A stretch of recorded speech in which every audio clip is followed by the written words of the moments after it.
एक छोटे से गांव में मिट्टी और घास फूस से बने हुए एक झोपड़े में रामू रहता था। लेकिन इतना गरीब कि घर में कभी भरपेट खाना भी नसीब नहीं होता। उसके परिवार में उसकी पत्नी सीता और उसकी 8 साल की नन्ही बेटी सोनू थी। हर सुबह रामू सूरज निकलने से पहले उठ जाता, पुरानी फटी कमीज पहनता और जंगल में लकड़ी काटने चला जाता।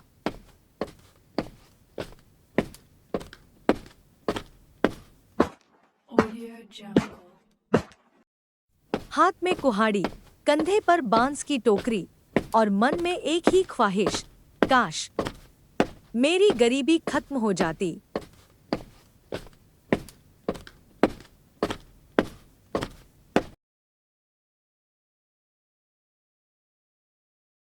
घर लौटा तब सीता ने कहा, राशन तो कल ही खत्म हो गया, आटा भी बस मुट्ठी भर बचा है।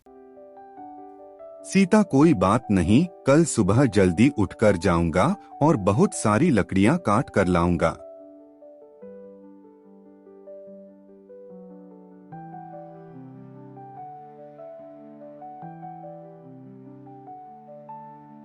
रामू, कब तक यूं ही दिन काटेगा? तेरी बेटी बड़ी हो रही है, उसकी पढ़ाई, उसके सपने।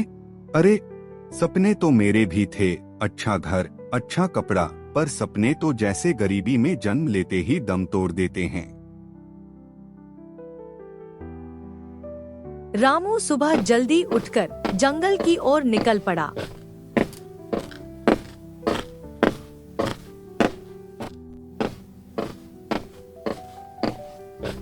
जब रामू जंगल पहुंचकर देखा तो लकड़ियां तो सारी किसी ने काट दी थी।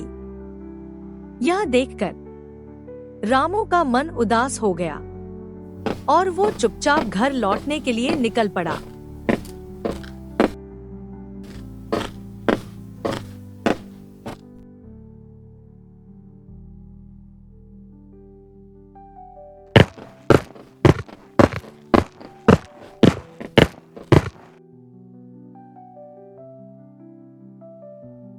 आ गए, आज कुछ ज्यादा लकड़ी मिली। ज्यादा तो छोड़, आज एक भी लकड़ी नहीं मिली।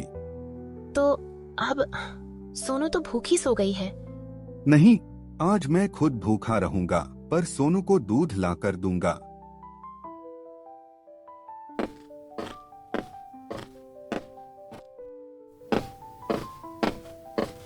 तब वह गांव के सेठ के पास गया और सेठ बाहर आकर बोला, बोलो रामू, क्यों आया है? 2 दिन से मेरी बेटी ने कुछ खाया नहीं है और वह अभी भूखी सो गई है, इसलिए मैं आपके पास थोड़ा सा दूध मांगने आया हूँ। ठीक है, लाता हूँ। और फिर सेठ जी ने रामू को दूध दिया।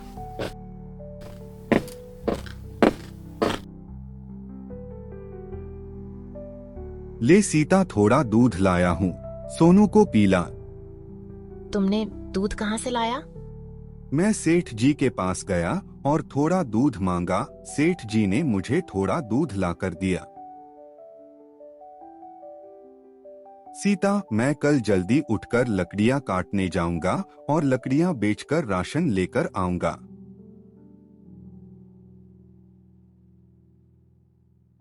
सुबह 4 बजे रामू उठकर हाथ में कुल्हाड़ी लेकर जंगल की तरफ निकलता है।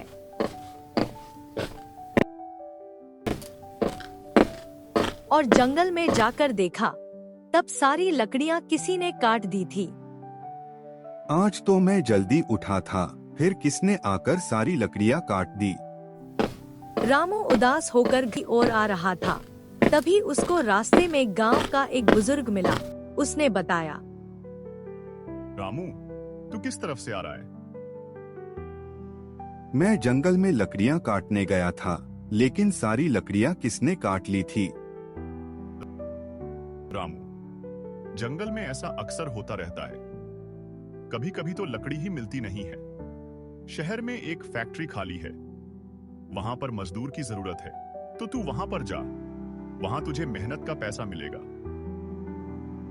सच मैं कर लूंगा कोई भी काम, बस रोज का सही दाम मिल जाए। मैं कल से वहाँ पर जाऊंगा।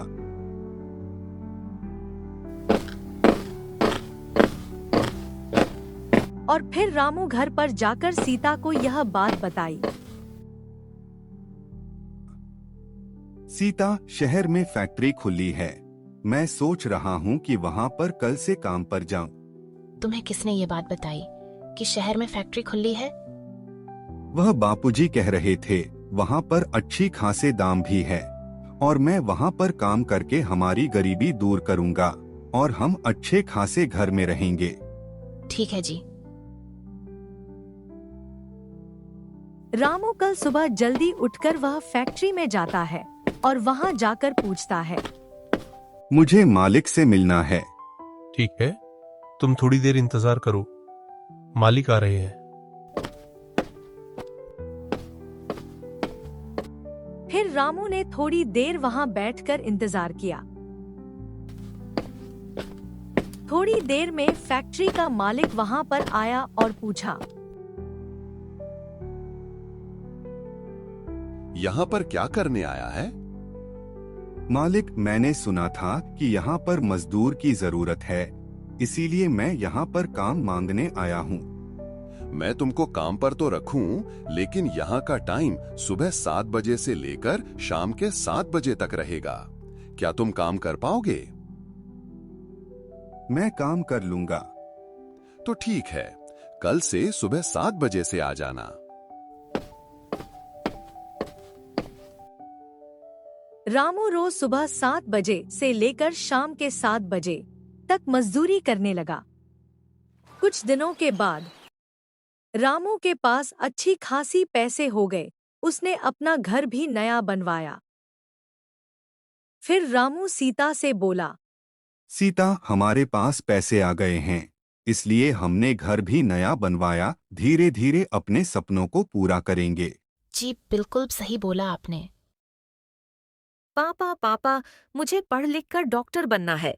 ठीक है बेटा, मैं तुम्हें अच्छे स्कूल में पढ़ाऊंगा और तेरा सपना पूरा करूंगा। और फिर रामू और उसका परिवार खुशी से रहने लगा।